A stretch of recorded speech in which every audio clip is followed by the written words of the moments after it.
हाँ जी, हम चैप्टर 3 पे हैं, business income.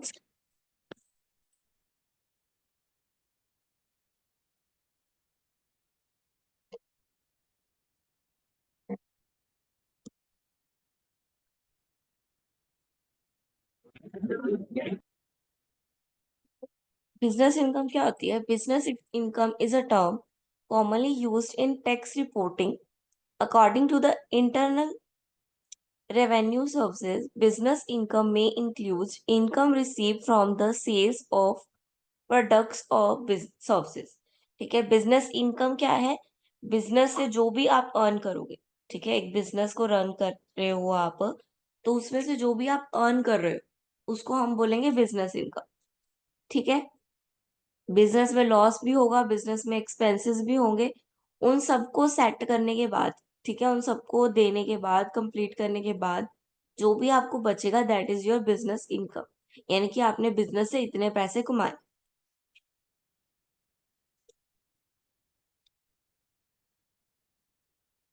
Then revenue and expenses. Revenue and expenses क्या होते हैं? Revenue increase in share holder funds from business activity, और expenses decreases in share holder fund. ठीक है, फॉर कॉस्ट अकरिंग और producing of goods and their indirect activities. Revenue क्या है? जो भी हमने कमाया है, प्रॉफिट्स, ठीक है, जो भी हमें मिले हैं वो रेवेन्यू हो गया हमारा। शेयर होल्डर फंड्स में जो भी इंक्लूड हुआ है, ऐड हुआ है, ठीक है। और एक्सपेंसेस क्या है? जो भी शेयर होल्डर फंड से माइनस हुआ, डिक्रीज हुआ, लेस हुआ। Then revenue is like cash plus credit sale from business. ठीक है, जो हम सेल कर रहे हैं, कैश में करो चाहे क्रेडिट में करो, सेल करने से बिजनेस का रेवेन्यू क्या होगा? बढ़ेगा, क्योंकि कैश जो है इनफ्लो होगा बिजनेस में।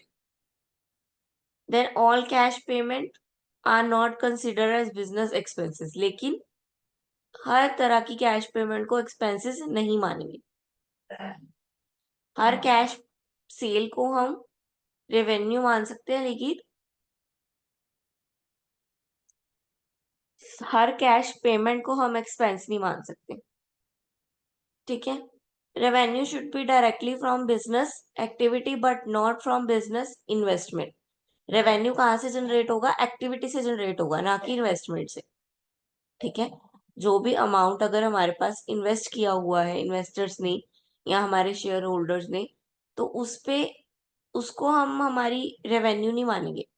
उस पे काम करने के बाद, कुछ एक्टिविटी करने के बाद जो पैसा जनरेट हुआ उसको हम रेवेन्यू मानेंगे। ठीक है, जब तक एक्टिविटी नहीं हुई तब तक वो बिजनेस, तब तक वो शेयर होल्डर फंड ही है। ठीक है, like prepare expend are asset for business, dividend are not business expense.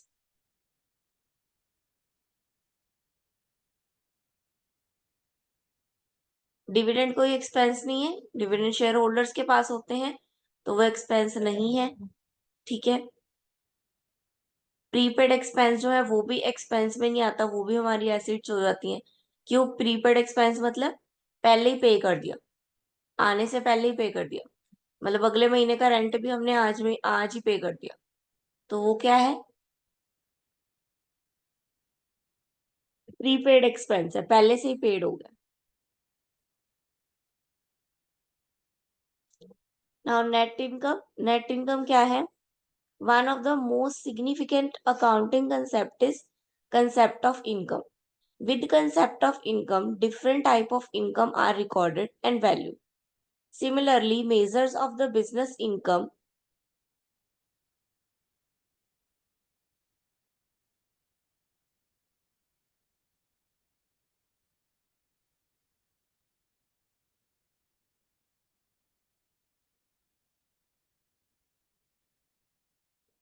Similarly, measurement of the income, business income, is an important function of an accounting. In general term, payment received in lieu of services or goods are called income. For example, salary received by any employee is his income. There may be different type of income like gross income, net income, national income, personal income, but we are here more concerned for a business income. So in simple word, surplus revenue over expenses incurred is called as net income। ठीक है, क्या बोल रहा है? Surplus revenue over expenses incurred is net income। वो बोल रहे income बहुत तरह की होती है, ठीक है, gross income, net income, national income, personal income, ठीक है। एक एम्प्लॉय सैलरी ले रहा है, वो भी उसकी क्या है, इनकम है। बट हम बात कर रहे हैं नेट इनकम की। नेट यानी कि जहां नेट लग गया माइनस, मतलब कि उसमें से सारी चीजें निकाल दी गई हैं, ठीक है। ग्रॉस मतलब सब कुछ ऐड है, नेट मतलब सारी चीजें उसमें से निकाल दी गई हैं। तो ये क्या बोल रहे हैं, सरप्लस में से एक्सपेंस सारे माइनस, रेवेन्यू में से सारे एक्सपेंस माइनस कर दिए गए हैं, उसके बाद जो सरप्लस बचा है वो हमारा क्या है, नेट इनकम। यानी कि एक पर्सन को सैलरी मिली, ठीक है, उस सैलरी में से उसने जो जो खर्चे देने थे, उसने रेंट देना था, उसने बिजली का बिल भरना था, उसने सब्जियां खरीदनी थी, राशन खरीदना था, ठीक है, कपड़े खरीदने थे, जो भी लेना था सब ले लिया, खत्म। सब लेने के बाद उसके पास अगर 2,000 भी बचा है तो 2,000 उसकी नेट इनकम है। Accounting period issue, measurement of any income concern, a span of time is required, creditor, investor, owners, government and all shareholder require systematic accounting reports at regular and proper investors interval, ठीक है। आपको पता है business accounts में क्या है, period, time period का बहुत बड़ा रोल है। सारा काम जो है टाइम पीरियड के अकॉर्डिंग चलता है, हम एक टाइम पीरियड का ही डाटा रिकॉर्ड करते हैं। An accounting period concern is directly related to matching concern and realization concern. Matching concern और रियलाइजेशन हमने कल पढ़ा था। मैचिंग कंसर्न क्या था, कि जिस टाइम पीरियड में वर्क कर हुआ है उसके साथ वो मैच होना चाहिए, ठीक है। और रियलाइजेशन, जब वो रियलाइज हुआ, जब वो हमारे पास आया, तभी हम उसको रिकॉर्ड करें। In the absence of any of them we should not measure income of the concern, ठीक है। अगर इसमें से दोनों में से कोई भी ना अवेलेबल हो, ठीक है, ना मैच हो, तो क्या होगा, हम बिजनेस की इनकम को मैच नहीं कर सकते, ठीक है। यानी कि बिजनेस की इनकम को सही तरह से नहीं लिख सकते, ठीक है। या matching concern like asset and liability as match होनी ही चाहिए, ठीक है, क्योंकि पूरे साल का डाटा है, पूरे साल का डाटा में लास्ट क्या होता है, बैलेंस शीट, और बैलेंस शीट मैच होनी ही चाहिए, दैट इज मैचिंग कंसर्न, ठीक है। बट अगर हम पीरियड सही से नहीं लेंगे, ठीक है, अगर पीरियोडिक डाटा नहीं बनाएंगे, तो हमारा ये इशू आ सकता है, ठीक है। इसी के लिए हमने क्या किया हुआ है, शॉर्ट पीरियड डिसाइड किया हुआ है, लाइक 1 ईयर, ठीक है। हर साल में पीरियोडिकली डाटा बनता ही बनता है। कॉन्टिन्यूटी डॉक्ट्राइन, कॉन्टिन्यूटी डॉक्ट्राइन क्या है, accounting period concern continuity issue also affect the measurement of net income or business income, and it completes with going concern concept. Accounting to assume that if going concern concept apply, then the entity will be continue for a long period, ठीक है। On going concern रखा था हमने, यानी कि हमने ये सोच के काम करना है कि बिजनेस जो है वो लॉन्ग टर्म के लिए है हमारा। ये नहीं है हमने प्रॉफिट कमाया और बिजनेस से निकल जाना है, हमने इसको लॉन्ग टर्म रखना है, ठीक है। तो वो यही कह रहा है। तो लॉन्ग टर्म कंसेप्ट है हमारा, तो इसके लिए हमें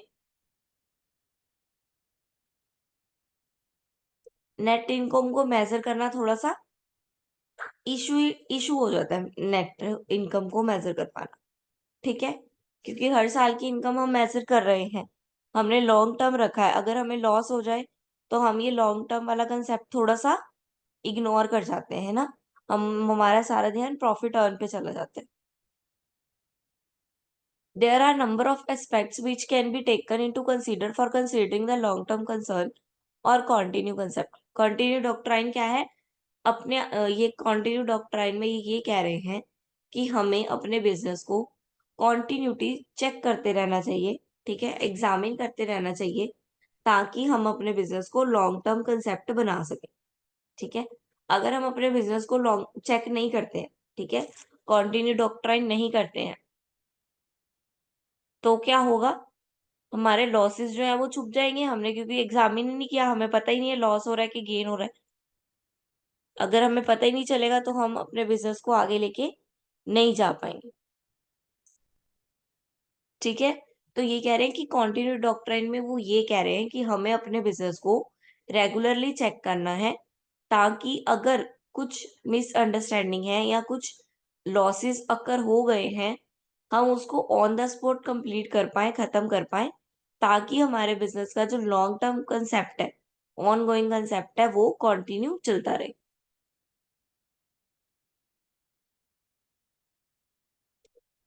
देन मैचिंग इशू क्या कह रहा है, रेवेन्यू और एक्सपेंसेस मैच करने पड़ते हैं for a period of time. ये भी क्या है, एक प्रॉब्लम अकर करती है, क्योंकि रिकॉग्नाइज करना कि यही रेवेन्यू है और यही एक्सपेंस है, ये रिकॉग्नाइज करना भी थोड़ा डिफिकल्ट टास्क है। ठीक है, कभी कभी एक्सपेंस अकर हुए ही नहीं होते हैं, बट हमने डाल दिए होते हैं, है ना, ये प्रॉब्लम्स आती है ना हमारे साथ।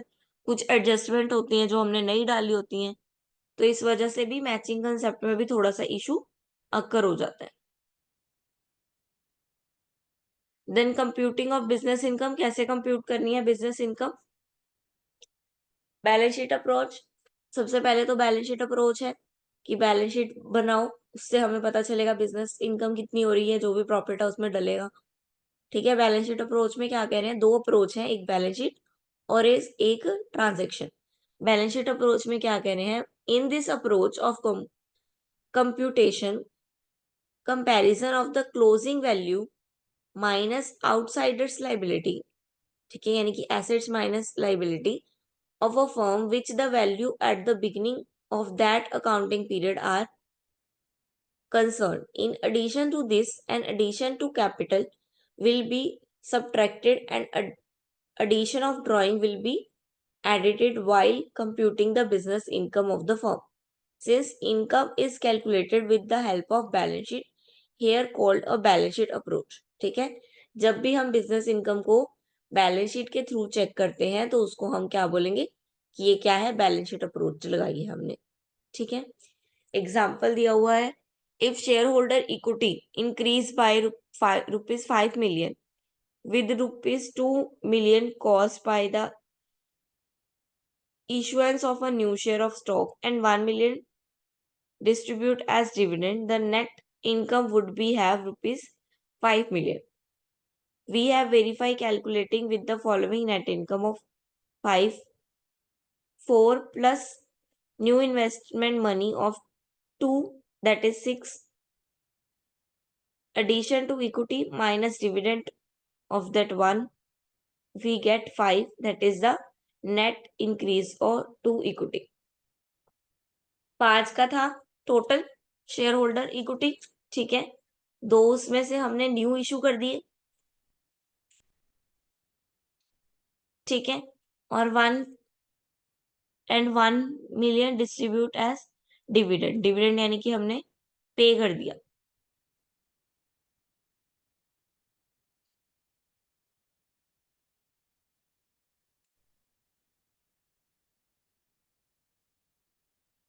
ठीक है,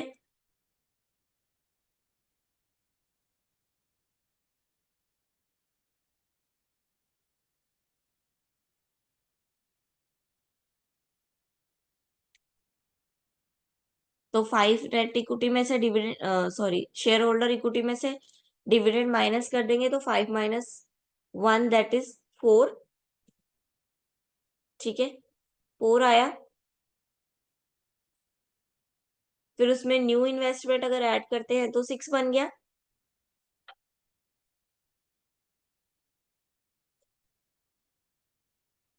फोर आया था हमारे पास, 4 में से हमने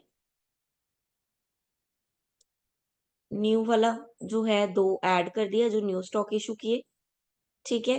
देन डिविडेंड जो है फिर से माइनस कर दिया 1 million का, तो नेट इनकम हमारी 5 हो गई।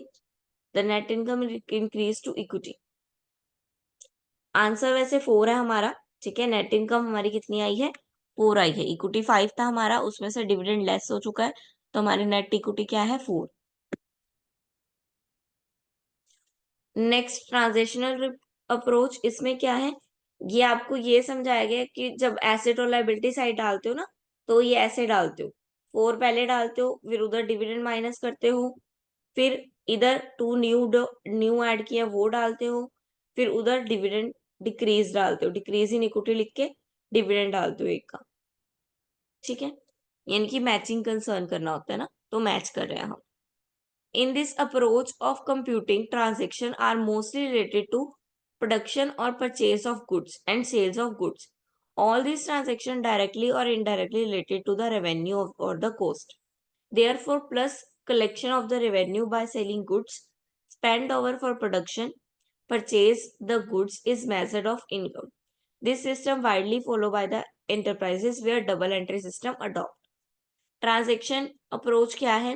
ट्रांजेक्शन अप्रोच में क्या लगाना है? सिर्फ वो डाटा जो परचेज ऑफ गुड से रिलेटेड है, डायरेक्टली इनडायरेक्टली रेवेन्यू से रिलेटेड है। रेवेन्यू से हम नेट इनकम निकाल रहे हैं, ठीक है।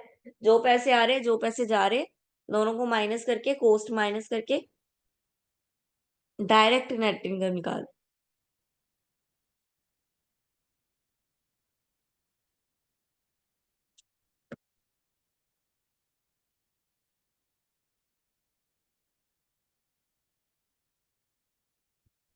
Then revenue recognition and realization concept apply when services are rendered in other time period and revenue generated for the same is in another period.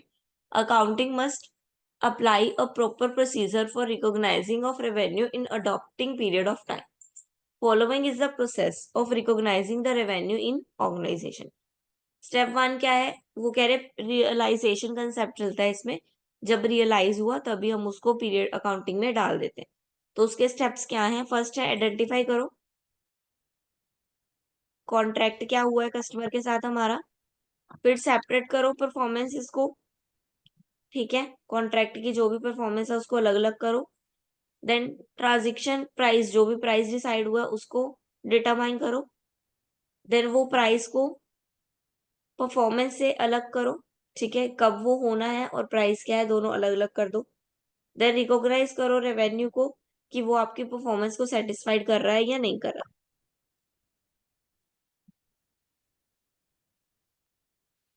Then इसी तरह एक्सपेंस, जैसे रेवेन्यू रिकॉग्नाइज किया वैसे एक्सपेंस रिकॉग्नाइजिंग। ये क्या है?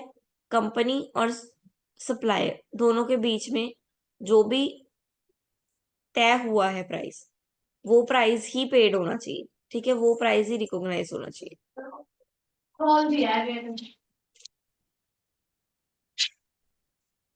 मैंने नहीं खोला, तू खोले।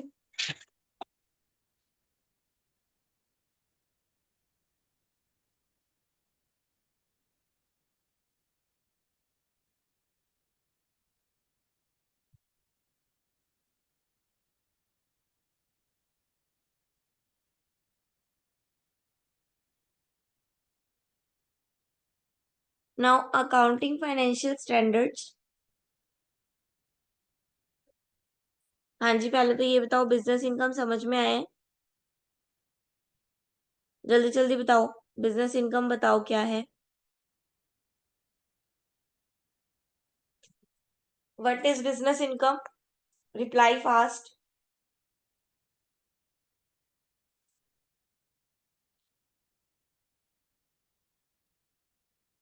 हाँ जी, what is business income?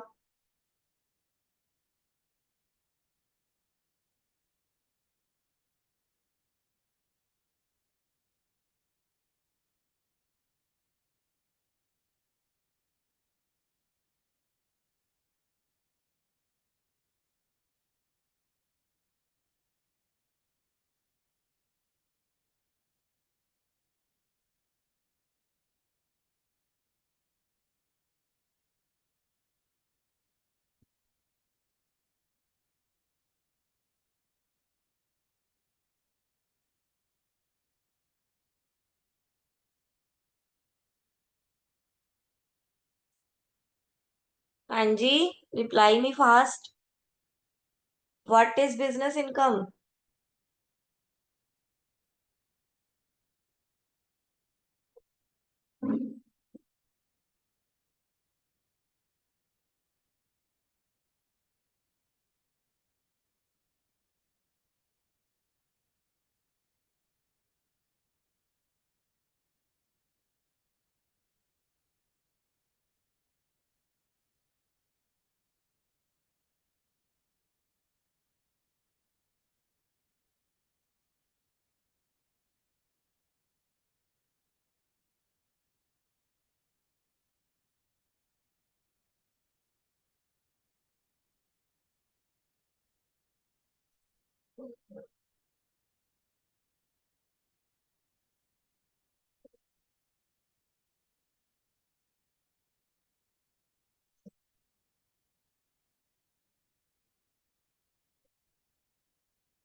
Representing the total money भी बोल सकते हो।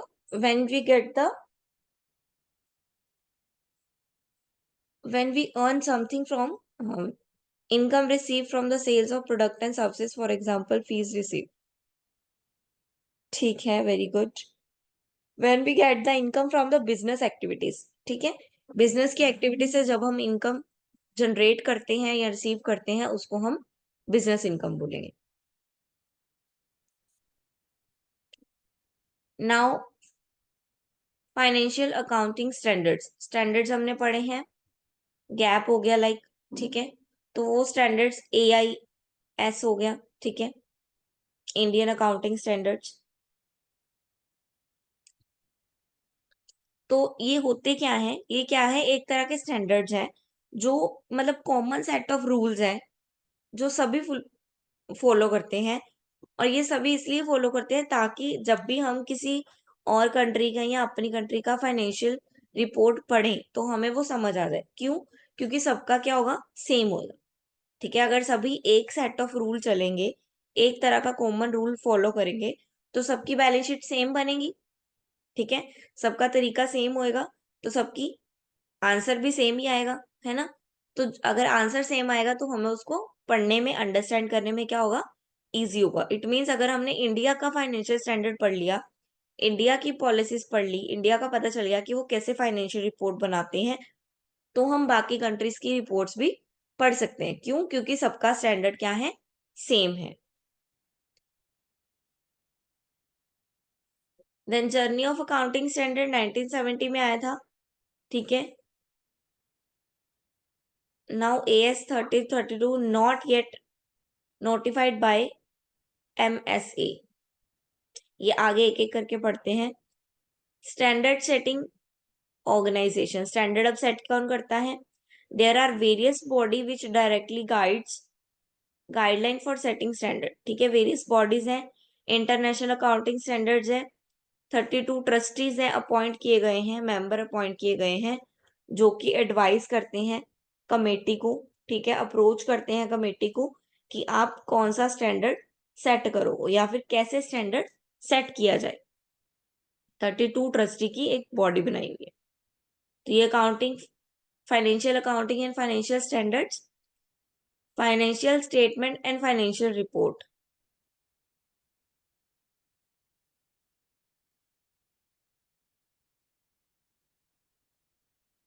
Parties involve in standard setting,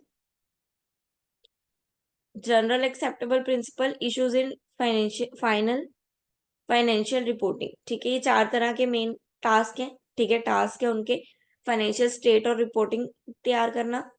parties कौन कौन सी इन्वॉल्व है स्टैंडर्ड बनाने में, देन कौन से जनरल प्रिंसिपल हैं, देन कौन कौन से इश्यूज आते हैं। तो उन्होंने ये बॉडीज बनाई है, सिक्योरिटी एक्सचेंज कमीशन, ठीक है, AISPA, American institute of certified business public accountant, financial accounting standard board, governmental accounting standards. Political environment, जो भी इश्यूज हैं पॉलिटिकल इन्वायरमेंट की वजह से क्रिएट हो जाते हैं, गैप की वजह से क्रिएट हो जाते हैं और इंटरनेशनल स्टैंडर्ड की वजह से क्रिएट हो जाते हैं। देन IAS फाउंडेशन 22 ट्रस्टी हैं इसमें। इंडियन स्टैंडर्ड बोर्ड जो है, इंडियन अकाउंटिंग स्टैंडर्ड जो है, इंडियन अकाउंटिंग स्टैंडर्ड कमीशन, ये इसमें कितने हैं? 22 ट्रस्टी हैं। ठीक है, 12 फुल टाइम है, 2 पार्ट टाइम मेंबर हैं इसके अंदर। ठीक है, इनका टारगेट क्या है? स्टैंडर्ड्स प्रोवाइड करना। ठीक है, टेक्निकल एजेंडास, एक्सप्लोज ड्राफ्ट, इंटरप्रिटेशन, यानी कि चेक करते रहना अकाउंटिंग स्टैंडर्ड्स को। देन स्टैंडर्ड एडवाइजरी काउंसिल भी है, जिसमें 30 और उससे ज्यादा मेंबर हैं। ये भी IAS फाउंडेशन का ही हिस्सा है। Then international financial reporting interpretation commission, इसमें कितने मेंबर हैं? 14 मेंबर है। ये भी IAS का ही पार्ट है, इंक्लूडेड है इसमें।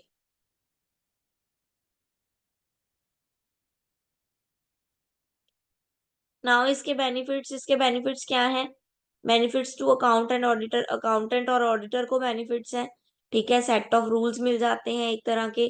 क्रेडिटर को बेनिफिट है, जो भी इन्वेस्ट करने वाले हैं उनको बेनिफिट है, क्योंकि उनको पूरी रिपोर्ट मिल जाएगी।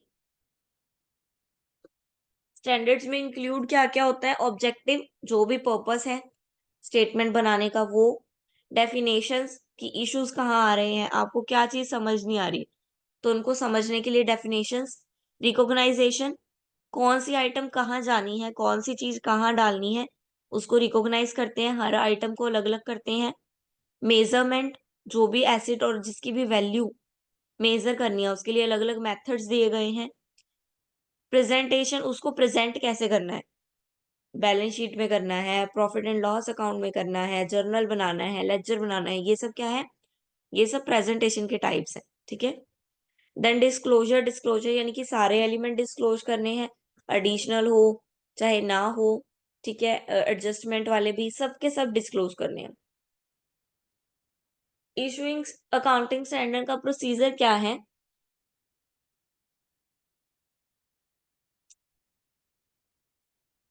It must determine the board area in which accounting standard need to be formulate and their priorities। ठीक है, बोर्ड के आगे डिटरमाइन करना है स्टैंडर्ड्स को, कौन से रूल्स हैं हमारे पहले तो। देन ग्रुप स्टडी करनी है उस पे। ठीक है, रिप्रेजेंट करना है मेंबर्स के आगे।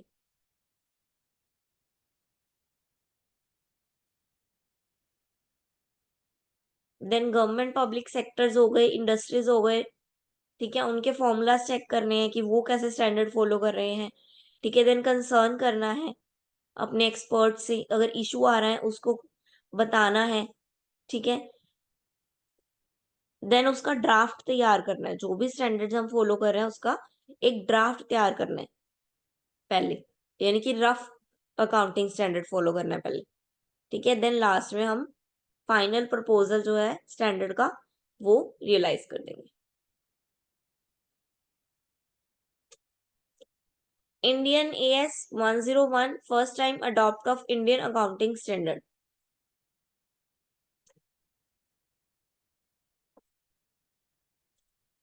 Accounting standards are issued by ACAI from time to time to ensure the accuracy and reliability of financial statement. Today, country board are no barrier for business and investment. Here, India is moving toward convergency of accounting standard with IFRS, known as Indian AS. When an entry adopt the Indian accounting standard for the first time, the presentation of the financial statement will depict all the changes as per the coverage standards. Therefore, the board has issued the standard to ensure smooth application. ठीक है, वो बोल रहे हैं पहले जो है India accounting standard follow नहीं कर रहा था। ठीक है, उसको नहीं, मतलब इतना नहीं नॉलेज में था। देन अकाउंटिंग स्टैंडर्ड फॉलो करने लगे तो उसमें कुछ इश्यूज भी हुए। नया नया कुछ भी फॉलो करते हैं तो कुछ चेंज लाते हैं तो इश्यूज भी अक्कर होते हैं, तो वो सब इश्यूज भी अक्कर हुए, देन उसको डिपीट करके, उसको कंप्लीट करके फाइनेंशियल स्टैंडर्ड को स्मूथ एप्लीकेशन में सीखा गया। ठीक है, अप्रोच की गई और उसको न्यू स्टैंडर्ड के अकॉर्डिंग अप्लाई किया गया।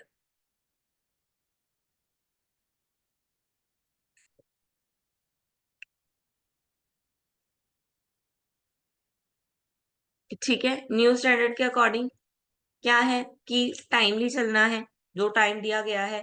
ठीक है, जो भी कन्वर्जन और कंसेप्ट हमने पढ़े थे वो सब क्या थे, वो कहाँ से आए हैं, वो सब अकाउंटिंग प्रिंसिपल से ही है, वो सब अकाउंटिंग के स्टैंडर्ड से ही निकल के आए हैं।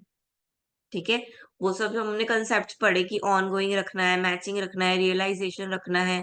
ठीक है, वो सब कंसेप्ट और निकल के जो आए हैं कंजर्वेशन, वो निकल के आई हैं, वो कहाँ से आई हैं, वो अकाउंटिंग स्टैंडर्ड से ही आई है। पहले क्या था, फेज वन में वो जो था, मतलब कि वॉलेंटरी कोई कोई करता था, एक्सेप्ट सब लोग नहीं करते थे। लेकिन आफ्टर 2015 क्या कर दिया, मैंडेटरी कर दिया, कंपलसरी कर दिया हर कंपनी के लिए कि आपको फाइनेंशियल स्टेटमेंट प्रिपेयर करनी ही पड़ेगी।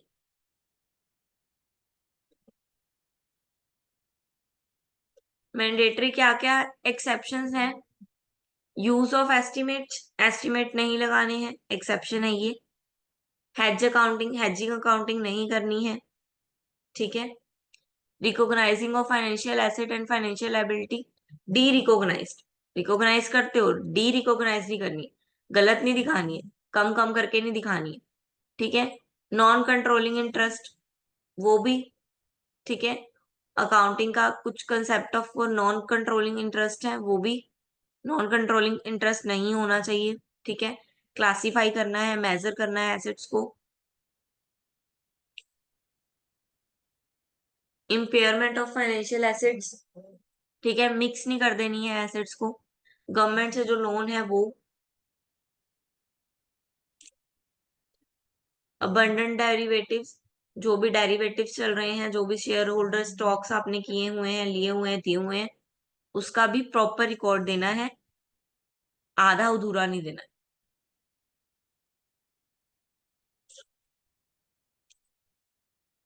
तो दोनों में फर्क क्या है, इंडियन आईएएस में और आईएफआरएस में। इंडिया में बैलेंस शीट बनती है और आईएफआरएस में स्टेटमेंट बनती है फाइनेंशियल पोजीशन की। होती दोनों चीजें सेम है, नेम अलग अलग है। उसमें प्रॉफिट एंड लॉस बनता है, इसमें कंप्रीहेंसिव इनकम। सेम वही है, जो लास्ट में इनकम बची उसी को कंप्रेहेंसिव इनकम बोलते हैं, लाइक प्रॉफिट।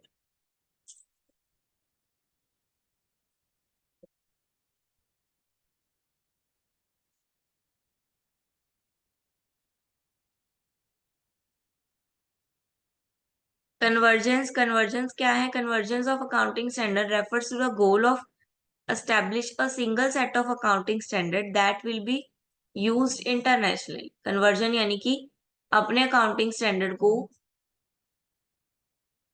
ऐसा अकाउंटिंग स्टैंडर्ड बनाओ कि वो, यानी कि जो एक single set of rules follow करो जो कि इंटरनेशनली भी फॉलो किया जा रहा है।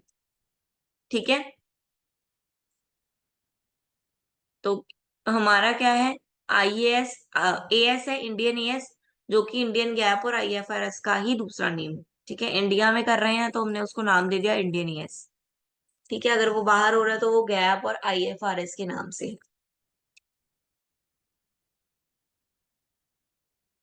ये कंपनीज हैं, ये सेक्टर्स हैं।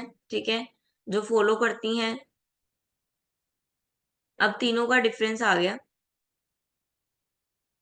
ठीक है, गैप का मतलब क्या है, journal acceptable accounting principle. IAS का इंटरनेशनल अकाउंटिंग स्टैंडर्ड, आईएफआरएस का इंटरनेशनल फाइनेंशियल रिपोर्टिंग स्टैंडर्ड। कब आया था ये, गैप जो है सबसे पुराना है, 73 में आया था। ठीक है, एआईएस 2001, इंटरनेशनल 73 से 2001 तक इसको इम्प्लीमेंट किया गया आईएएस को। ठीक है, और फिर आईएफआरएस आ गया 2001 में। ओवरव्यू क्या है, अ सेट ऑफ कॉमनली। हाँ जी।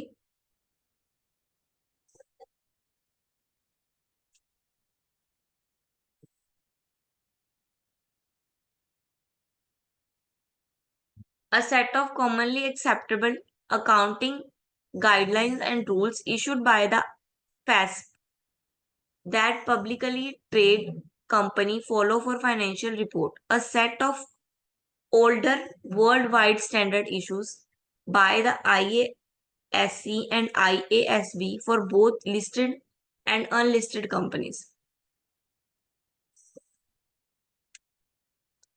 ठीक है, गैप में क्या था कि कॉमन रूल फॉलो किया जाना था, किसके द्वारा इशू किया जाता है, फैस यानी कि फाइनेंशियल अकाउंटिंग स्टैंडर्ड बोर्ड, इसके द्वारा जो भी इशू किया जाता था वही रूल को इसमें फॉलो किया जाता था। बस जो फैब ने कह दिया वही सब फॉलो करते थे। और आईएएस में क्या है, स्टैंडर्ड्स इशू हुए थे, ठीक है, लिस्टेड और अनलिस्टेड कंपनी के लिए, दोनों के लिए अलग अलग स्टैंडर्ड्स थे, ठीक है।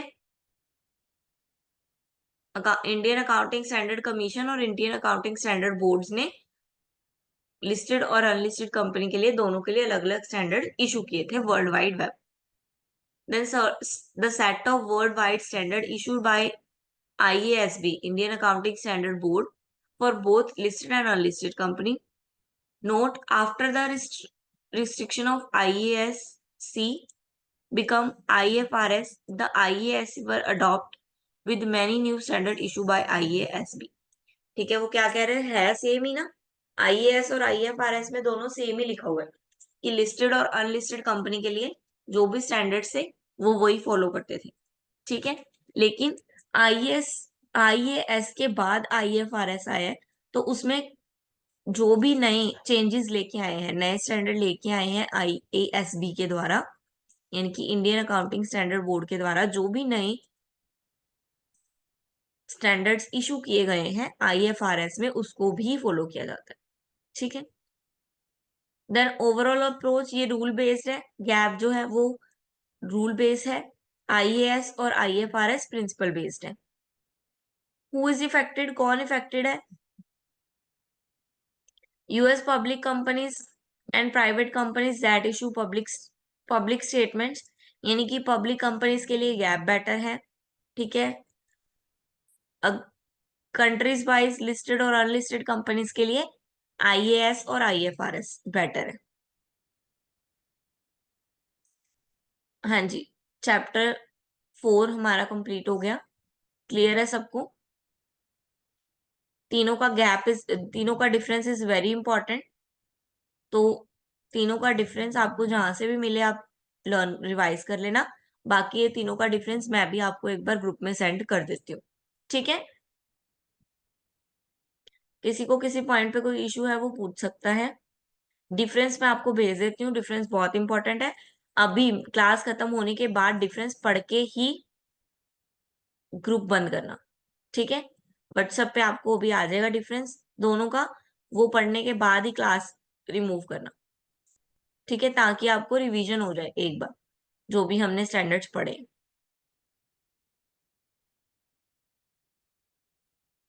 मैम, हाँ जी, जल्दी मैं बोलो, इसमें टाइम। बस थ्योरी, इसमें थ्योरी है, न्यूमेरिकल नहीं आएंगे अकाउंट्स में? न्यूमेरिकल भी होंगे, नीचे आएंगे, अभी होने तो चाहिए, ओ, आएंगे